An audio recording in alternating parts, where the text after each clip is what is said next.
baik, amat baik, dan sangat baik. Pada saat ini Bapa, atas undangan Tuhan, kami datang menghampiri Engkau di tempat yang suci dan kudus ini. Dan di tempat ini Bapa, kami mempersembahkan pujian yang harum bagi Tuhan. Tuhan, puji-pujian yang kami naikkan ke hadapan-Mu, biarlah Engkau jadikan menjadi dupa yang harum dalam tahta kerajaan-Mu. Saatnya Bapa, kami mau duduk diam mendengarkan sabda-Mu, mendengarkan firman-Mu yang hidup bagi kami. Sebab firman yang kami terima adalah Yesus sendiri yang berbicara kepada kami. Tuhan, ketika Engkau berbicara melalui mulut bibir hamba-Mu yang Kau pakai bagi kami semuanya, pakailah dia dengan urapan dan hikmat dari Engkau saja. Jangan biarkan dia berbicara berkata-kata dengan pikiran dan hatinya saja, melainkan Engkau yang memakainya bagi kami semuanya, sehingga apa yang disampaikannya berasal daripada Tuhan. Oleh sebab itu, biarlah Engkau sembunyikan dia di balik salib-Mu yang kudus dan suci itu. Biar dia yang bertambah-tambah kecil dalam pemberitaan firman ini, dan Engkau saja yang bertambah besar. Berfirmanlah bagi kami semuanya Bapa, dengan urapan kuasa Roh Kudus-Mu, Kau sanggup menembus hati kami dan memberikan damai sejahtera bagi kami semuanya. Di dalam nama Kristus Yesus kami berdoa dan mengucap syukur. Amin. Silakan duduk. Mari kita buka Alkitab kita yang tertulis di dalam 2 Raja-Raja. Kita buka kitab Perjanjian Lama, yaitu yang tertulis dalam 2 Raja-Raja dalam pasal ke-18. Mari kita baca satu perikop, yaitu dimulai dari ayat 1 sampai ayat 12. Mari kita baca secara responsoria. Saya akan membacanya ayat 1, demikian jemaat Tuhan ayat 2. Seterusnya kita membacanya secara bersaut-sautan, dan di ayat yang ke-12 kita bersama-sama. Demikian firman Tuhan yang tertulis dalam kitab 2 Raja-Raja pasal 18 ayat 1 sampai 12. Saya akan mulai dari ayat 1. Maka dalam tahun ketiga zaman Hosea bin Ela, Raja Israel, Hizkia anak Ahaz, Raja Yehuda, menjadi raja. Dia berumur 25 tahun pada waktu dia menjadi raja, dan 29 tahun lamanya dia memerintah di Yerusalem. Namanya adalah Ahmad anak Zakaria. Ia melakukan apa yang benar di mata Tuhan, tepat seperti yang dilakukan Daud, bapa leluhurnya. Dia menjauhkan bukit-bukit pengorbanan dan yang melakukan dan yang melakukan yang jauh, dan yang mengajukan beberapa dari dosa-dosa. Soal sampai pada masa itu, orang Israel memang masih membawa korban bagi yang namanya disebut Nebisa. Ia percaya kepada Tuhan, Allah Israel, dan di antara semua raja-raja Yehuda, baik yang sesudah dia maupun yang sebelumnya, tidak ada lagi yang sama seperti dia. Dia berdoa kepada Tuhan, dia menyembah daripada menyembah, dan dia berdoa pada perintah Tuhan yang telah diberitakannya kepada Musa. Maka Tuhan menyertai dia, kemanapun juga ia pergi berperang, ia beruntung. Ia memberontak kepada Raja Asyur dan tidak lagi takluk kepadanya. Dialah yang mengalahkan orang Filistin sampai ke Gaza dan memusnahkan daerahnya, baik menara-menara penjagaan maupun kota-kota yang berkubu. Dalam tahun keempat zaman Raja Hizkia, itulah tahun ketujuh zaman Hosea bin Ela, Raja Israel. Majulah Salmaneser, Raja Asyur, menyerang Samaria dan mengepungnya. Dalam tahun ke-6 zaman Hizkia, itulah tahun ke-9 zaman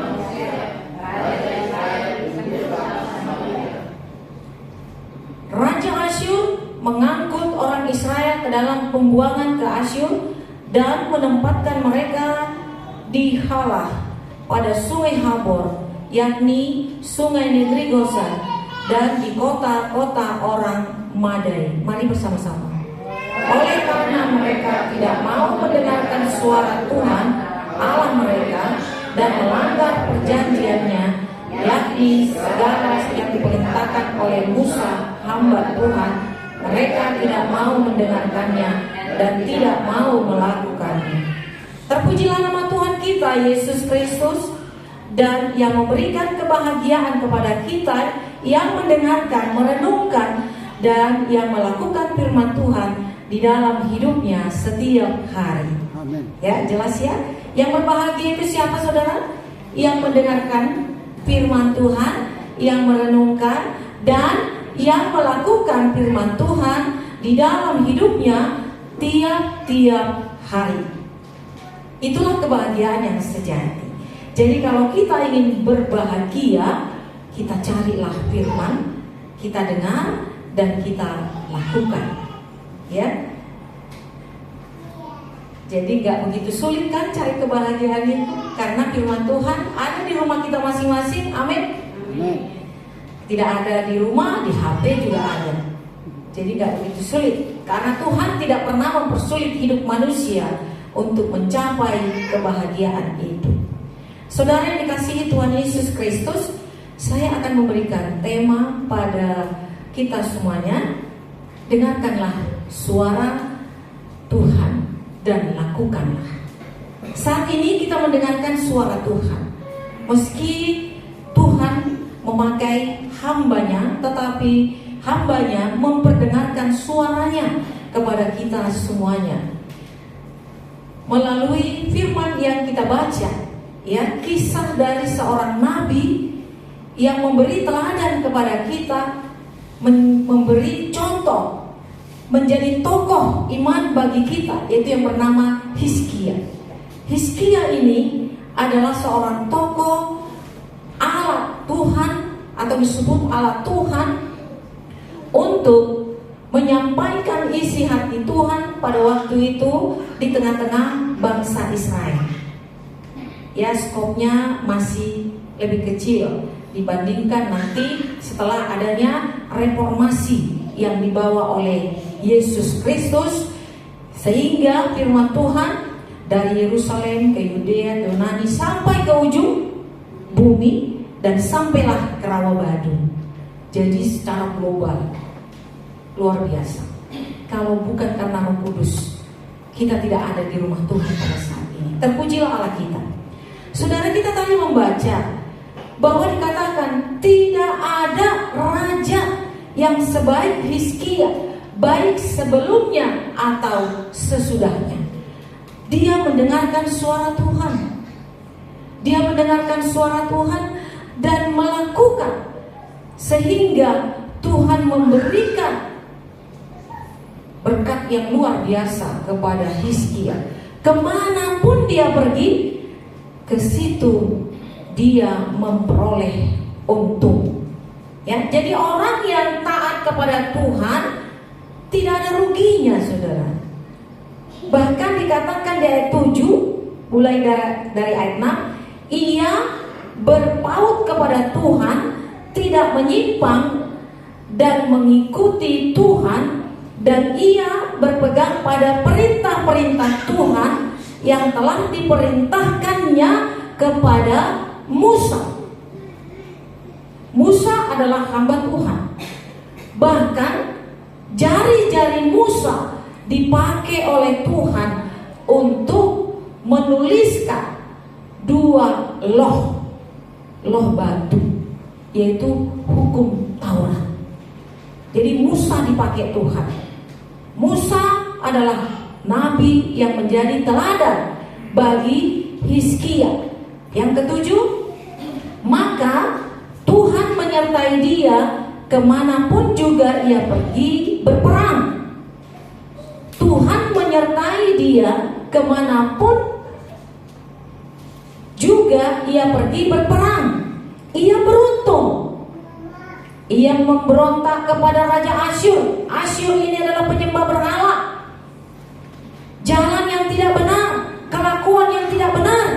dia lawan dan dia tidak mau mengikuti jalan mereka dan tidak lagi takluk kepadanya. Luar biasa. Kalau Hizkia adalah manusia, kita juga manusia. Hizkia disebut juga imago Dei, yaitu gambar dari Allah. Musa juga imago Dei, gambar dari Allah. Jadi semua manusia ciptaan Tuhan disebut imago Dei, yaitu gambar Allah. Baik itu kulit kuning, kulit putih, kulit hitam, semuanya itu disebut dengan imago Dei, segambar dengan Tuhan. Jadi siapa yang mendengar, siapa yang melakukan, siapa yang taat kepada Tuhan, kepadanya lah Tuhan berkenan. Sama dengan Hizkia. Jadi itu aja. Jadi kalau semua manusia sempurna ciptaan Allah baginya, bagi saya Tuhan itu sempurna menciptakan saya. Demikian juga saudara semuanya. Maka kalau saya melihat sudah Tuhan ciptakan wajah dengan sempurna, dengan baik, masa lagi pergi oplas? Itu merusak ciptaan. Udah dikasih alis yang baik sesuai dengan raut wajahnya, diplontos sehingga dia seperti boneka Barbie. Habis cuci muka, kita lihat, kok gak ada alis? Rupanya diplontos, saudara. Kalau nggak ditato umur 25 tahun, tidak hapus sampai mati. Umur 57 tahun, kening makin turun kan, sehingga ketika dia bangun tidur, saya pernah lihat, saya kira hantu, saudara. Alisnya turun ke bawah, jadi jelek. Jadi kalau jemaat Rawabadu nggak ada yang mengukir-ukir wajah, tidak ada yang oplas. Bukan karena nggak punya duit gampang kok, silikon dan lain sebagainya. Tetapi kalau kita merubah ciptaan Tuhan dengan oplas dan lain sebagainya yang dibentuk oleh Tuhan, berarti kita lebih tinggi dari Tuhan. Maka kalau kita lihat manusia, baik itu hidungnya pesek, mancung, lebar dan lain sebagainya, semuanya indah. Karena ciptaan Tuhan yang paling mulia adalah manusia. Maka kita sebagai manusia patutlah berbangga hati kepada Tuhan. Patutlah kita meninggikan Tuhan dengan cara taat kepada Tuhan.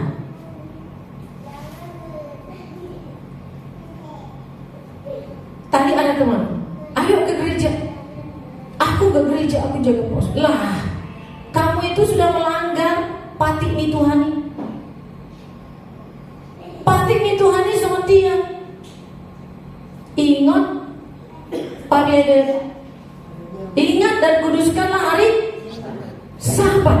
Sabat itu bukan hari Sabtu. Sabat itu bisa ditentukan oleh bangsa manapun sesuai dengan kesempurnaan bagi dirinya sendiri.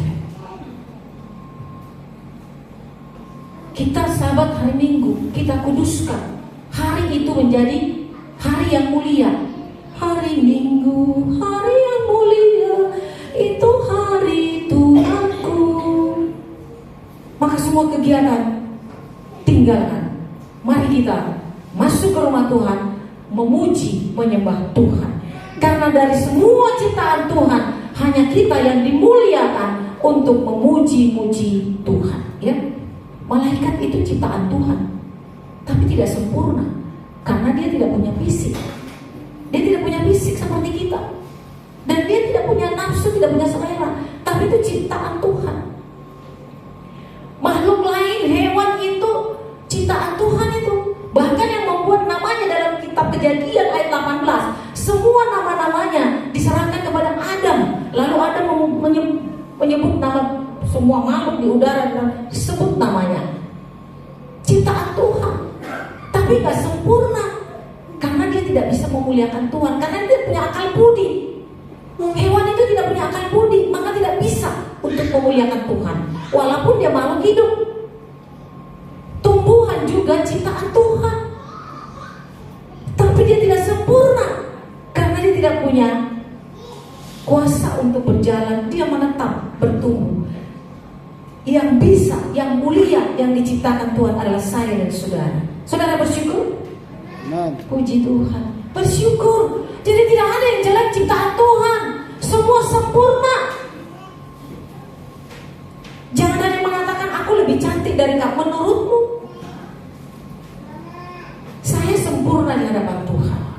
Walaupun hidung saya pesek, mata saya cipik, kulit saya coklat, tapi saya sempurna. Dengan itu kita pede datang ke gereja, memuji dan memuliakan Tuhan. Dalam kesempurnaan ini saudaraku, dalam imago Dei ini, apa yang kita perbuat untuk Tuhan seperti Hizkia ini. Hizkia yang sempurna di hadapan Tuhan dengan ciptaan yang mulia ini, dia membuat suatu karya yang luar biasa. Dan karya ini tertulis di dalam kitab kehidupan ini, yaitu dia melakukan sesuatu yang spektakuler. Bahkan Syria yang dikatakan kuat pada zaman itu, dia tidak takut. Asyur yang kuat pada zaman itu, dia tidak takut. Bahkan dia memberontak keluar dari peraturan-peraturan yang dikatakan oleh Asyur. Mampukah kita seperti itu? Atau apakah kita seperti angin? Kemana orang banyak, kita ke situ. Tidak pernah bertahan dalam pendapat yang diinginkan oleh Tuhan. Kita harus belajar saudara, supaya kita dapat menampakkan karya Allah yang luar biasa di dalam hidup kita. Coba kita lihat di ayat yang keempat. Inilah yang dilakukan oleh Hizkia yang merupakan kesukaan Tuhan, dan Tuhan memberkati dia. Tuhan memberikan berkat kepada Hizkia yang kita baca, yaitu kemanapun Hizkia pergi, Tuhan menyertainya. Saudara mau disertai Tuhan kemana saja? Saya mau.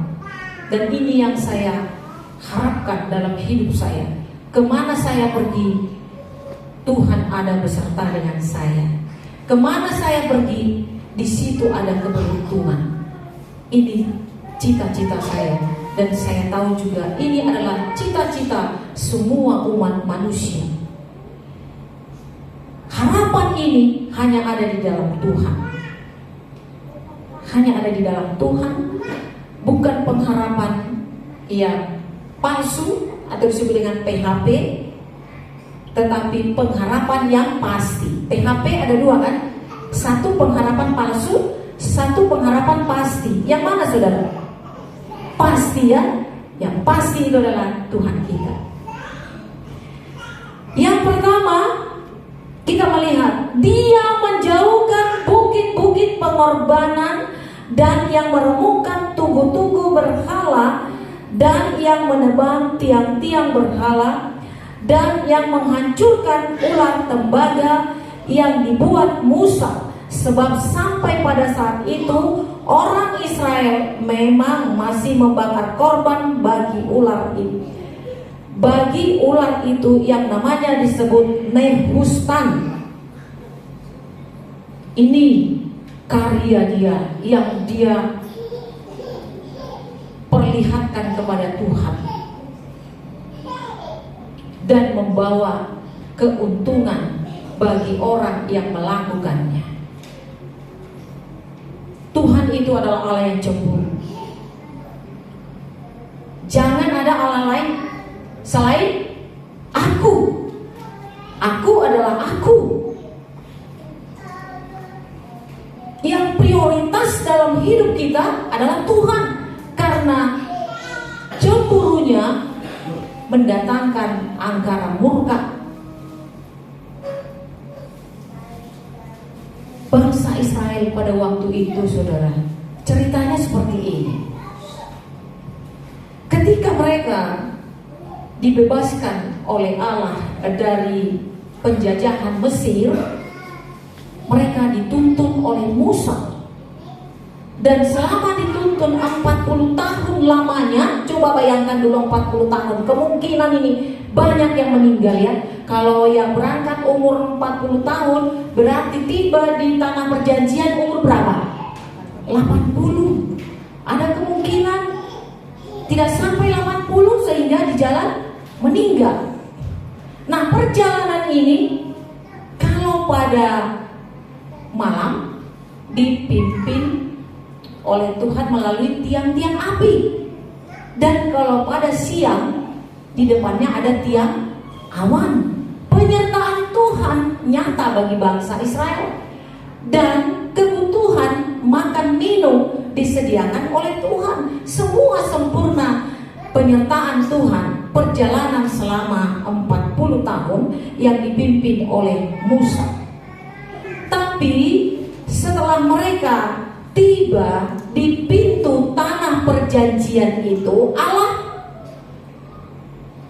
menstop logistik, perbekalan di stop, karena sudah sampai di pintu tanah perjanjian. Kenapa Tuhan memberhentikan bahan makanan? Karena mereka sudah tiba di tanah yang dijanjikan. Di sana ada susu dan madu. Jadi mereka tinggal milih, tidak perlu lagi menengadah kemudian Allah memberikan. Karena sudah ada pilihan makanan, maka di stop dan mereka mencari, atau disebut dengan mandiri. Tapi dalam kemandirian itu mereka kesulitan untuk mencari makan. Ketika itulah mereka marah. Mereka marah dan mereka tidak mengakui lagi Allahnya Musa, Allah Israel. Mereka membuat tiang-tiang berhala, menyembah Allah lain di luar Allah Israel. Mereka lupa bahwa mereka adalah Immanuel.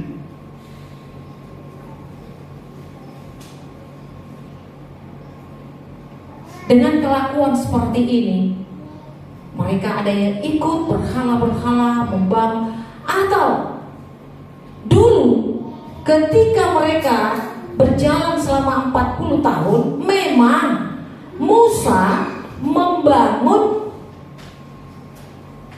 tiang ular tembaga. Dan ini adalah atas perintah Tuhan.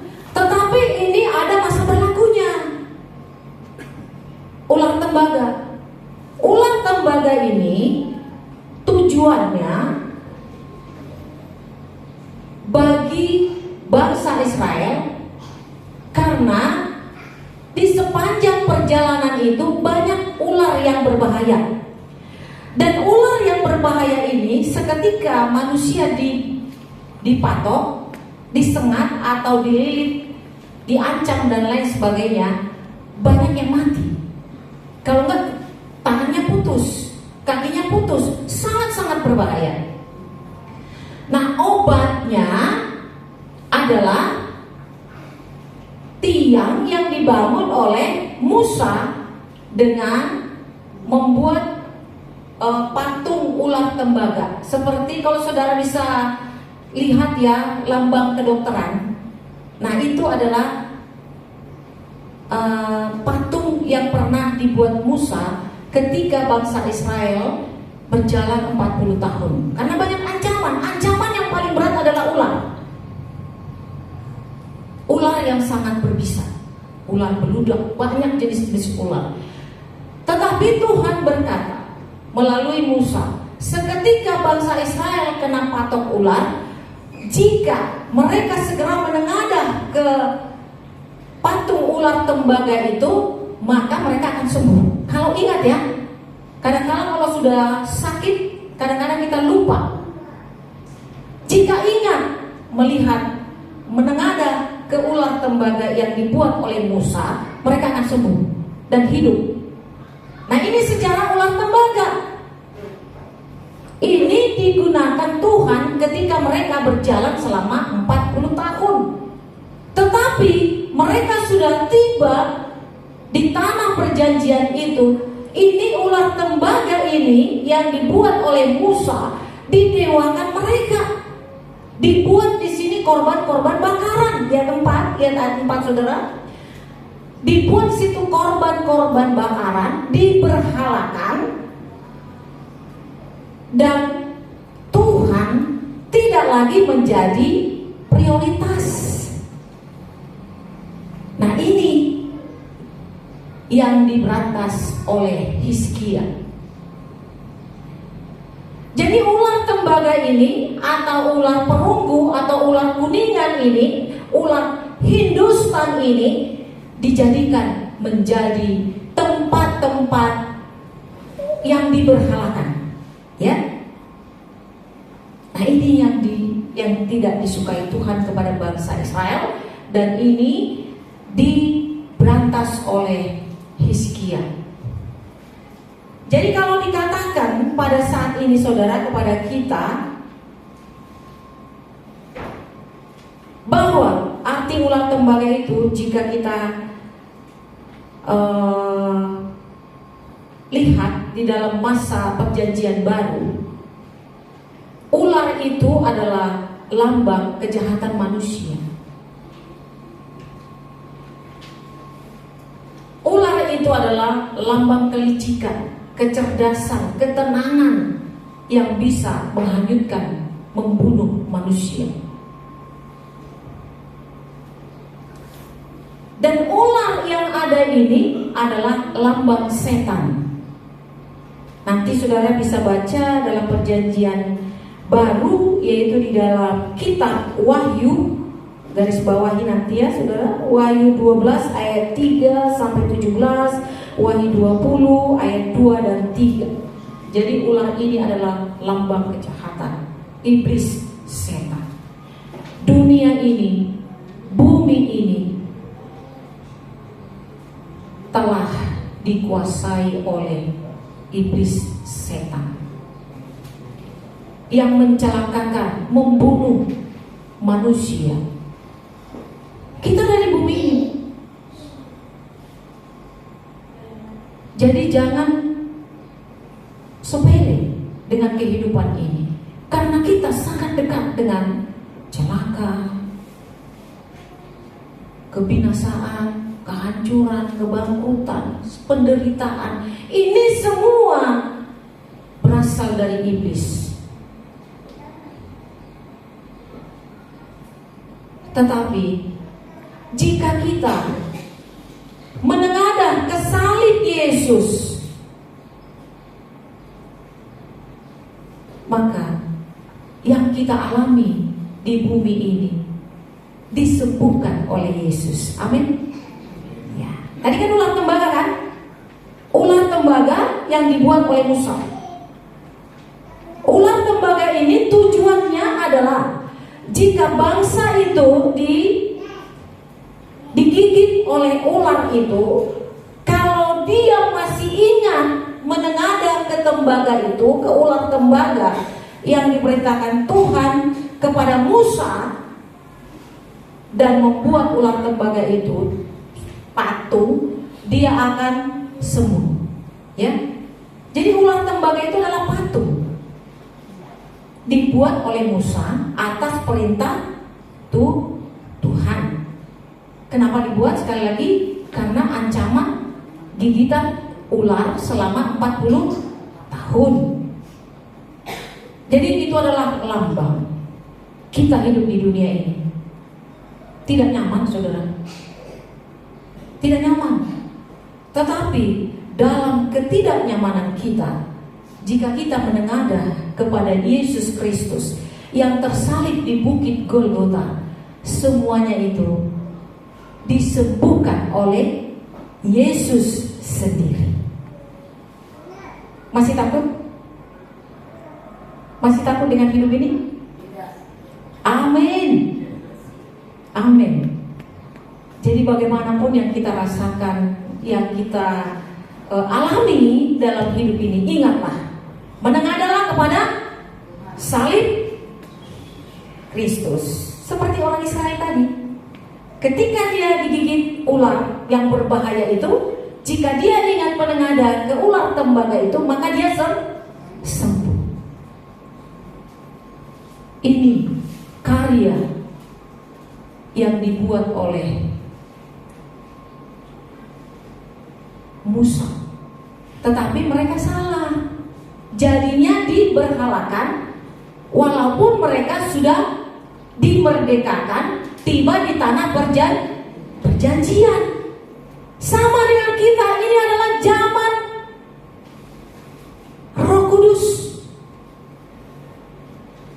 Kalau masih kita pergi ke tembok ratapan yang ada di Israel sana, lalu dikatakan, jika ada masalahmu, jika jodohmu gak ada, jika ini, tuliskanlah di sini, maka pulang dari sini, engkau akan menerima gak ada.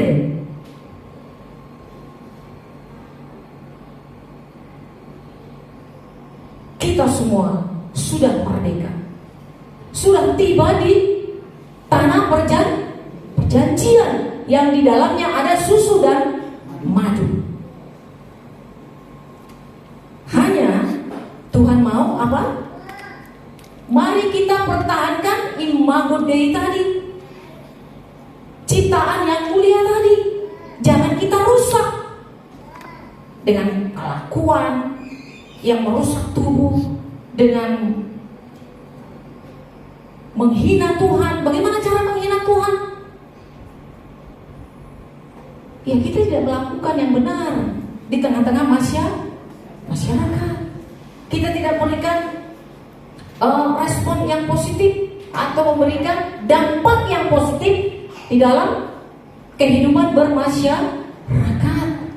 Dalam profesi kita tidak menunjukkan bahwa kita adalah imago Dei, bahwa kita adalah ciptaan sempurna dari Tuhan. Nah, itu yang kita lihat, saudara dikasihi Tuhan Yesus, yang kita lihat dari kisah Alkitab 2 Raja-Raja ayat 18 yang diteladankan Hizkia kepada kita. Mari kita berkarya selama kita masih hidup supaya menjadi berkat. Mari kita bangkit berdiri, kita katakan hidup ini adalah kesempatan. Kalau Hizkia diberkati Tuhan, kita juga diberkati Tuhan. Kalau Hizkia sanggup untuk berkarya pada zamannya di tengah-tengah bangsanya, kita juga dibekali Tuhan untuk berkarya di tengah-tengah dunia ini. Kita nyanyikan, hidup ini adalah kesempatan. Terpujilah Tuhan Yesus.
tidak pernah berubah, kuasa-Mu tidak pernah berubah, dahulu, sekarang, sampai selama-lamanya.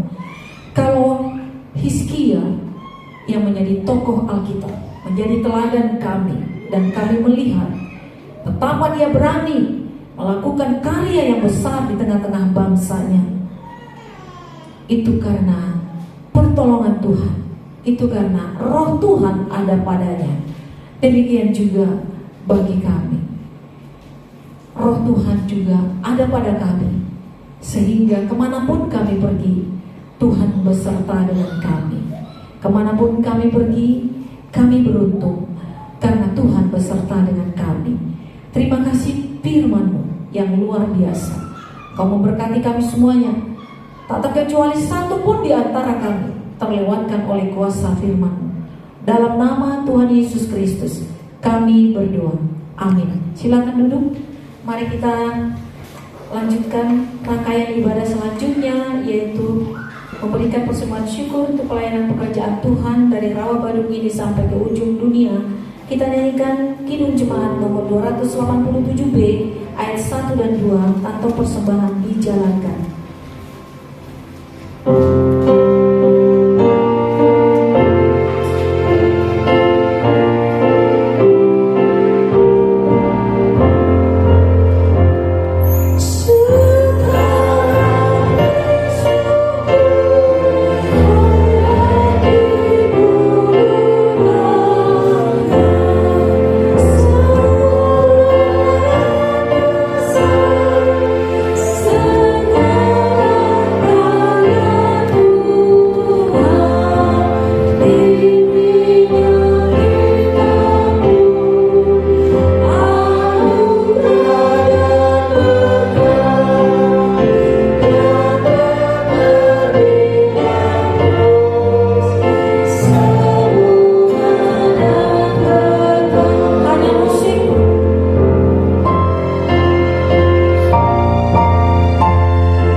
Karena kasih setiamu saja, Engkau telah memberikan kepada isi dunia seorang perantara yang menjadi juru damai dan juru selamat kami, yang menyembuhkan kami, yang menolong kami dari arus dunia yang begini deras ini, Bapa, supaya kami dapat selamat dan sembuh dari segala apa yang kami derita. Kami mengucap terima kasih kepadamu ya Tuhan, dan kami memohon kepada Tuhan atas segala kesalahan, kekurangan kami. Pada saat ini Bapa, kami datang supaya Tuhan yang mengampuni dan Tuhan yang memulihkan kami, supaya firman yang kami dengar menjadi kekuatan baru bagi kami, dan kami dapat berdampak positif dimanapun kami berada. Terima kasih atas kasih-Mu yang memberikan anak-Mu Yesus Kristus kepada kami.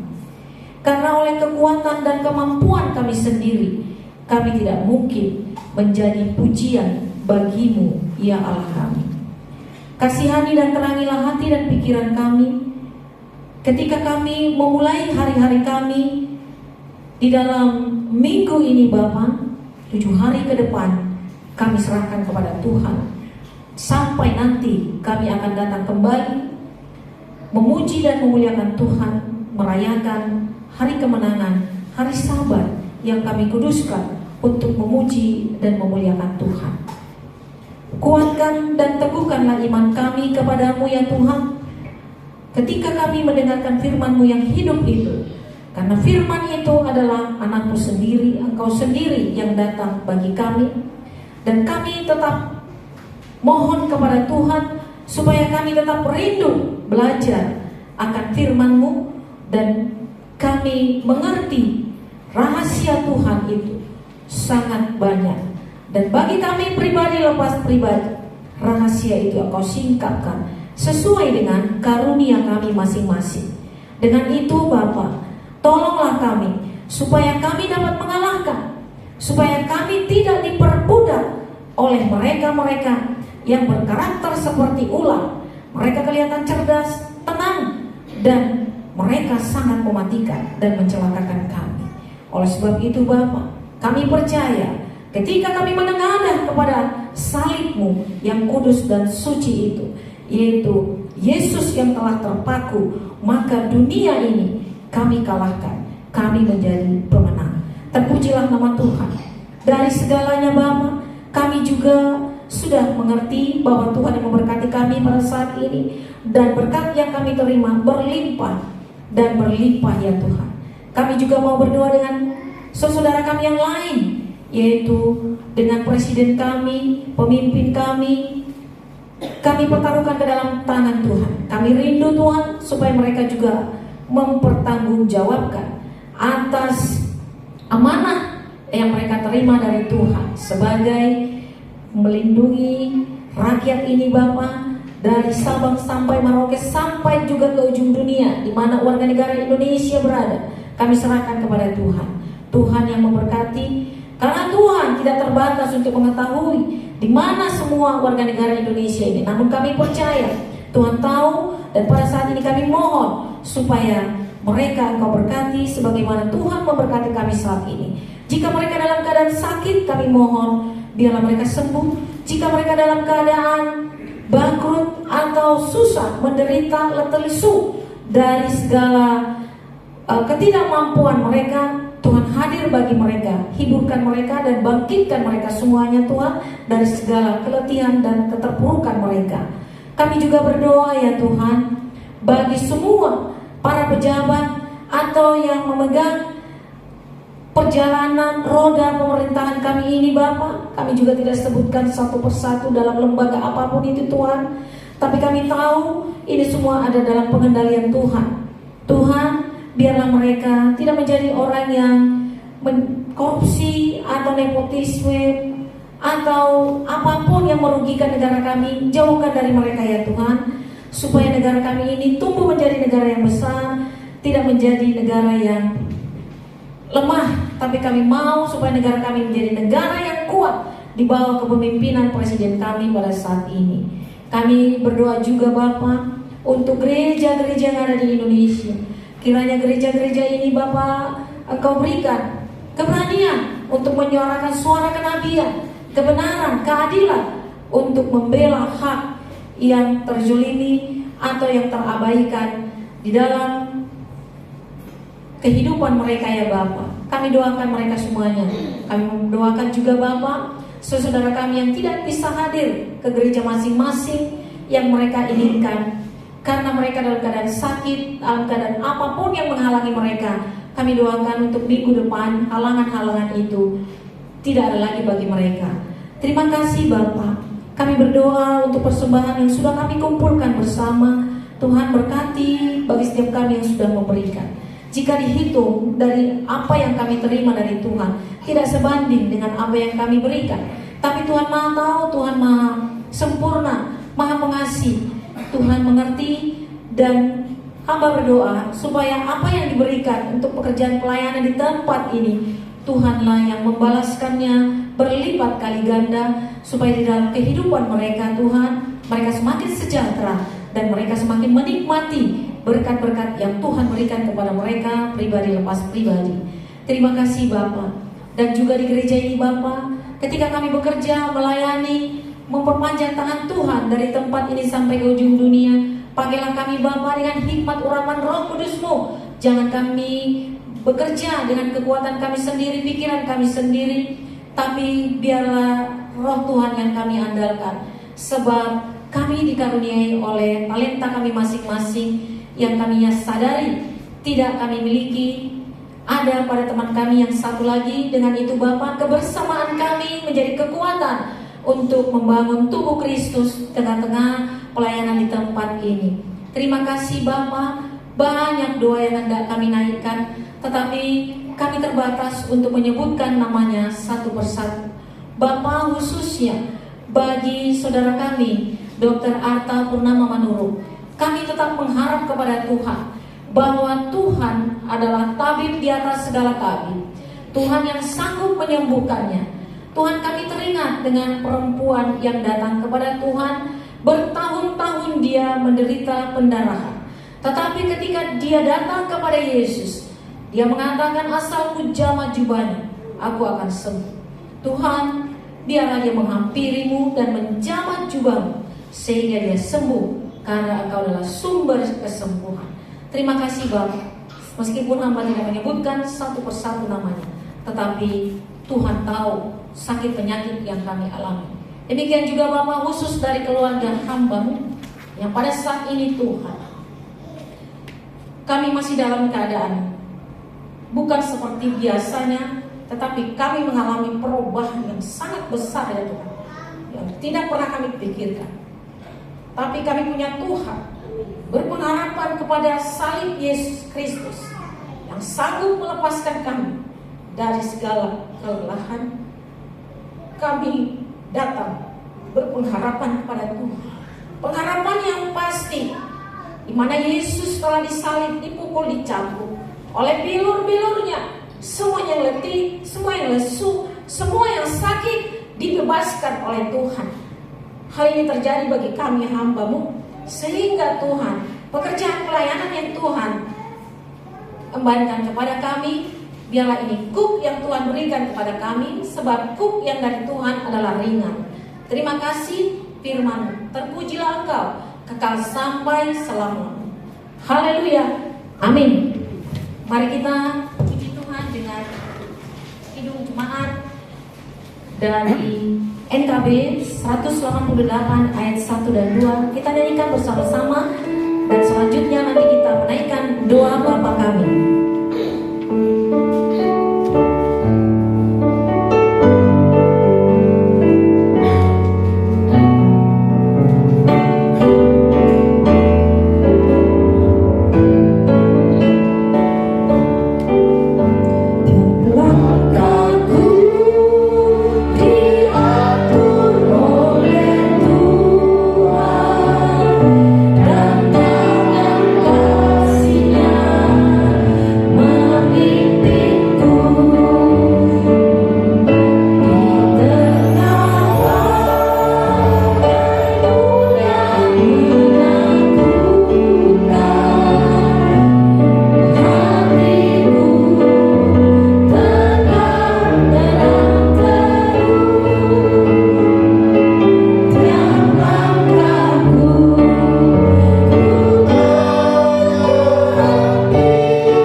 kami yang di surga, dikuduskanlah namamu, datanglah kerajaanmu, jadilah kehendak-Mu di bumi seperti di surga.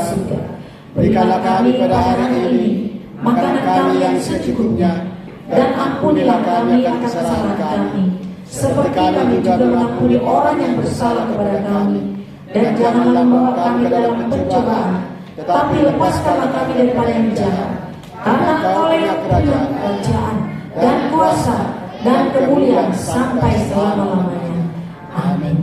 Saudara, terimalah berkat dari Tuhan. Ingatlah akan firman Tuhan. Berkaryalah selagi engkau masih ada napas dari Tuhan kita. Terimalah berkatnya, lakukanlah yang baik. Tuhan memberkati engkau dan melindungi engkau. Tuhan memberikan kepadamu kasih karunia. Tuhan menghadapkan wajahnya kepadamu. Tuhan menyinari engkau dengan wajahnya, dan diberikan kepadamu damai sejahtera sekarang sampai selama-lamanya. Tuhan Yesus datang kali yang kedua. Amin.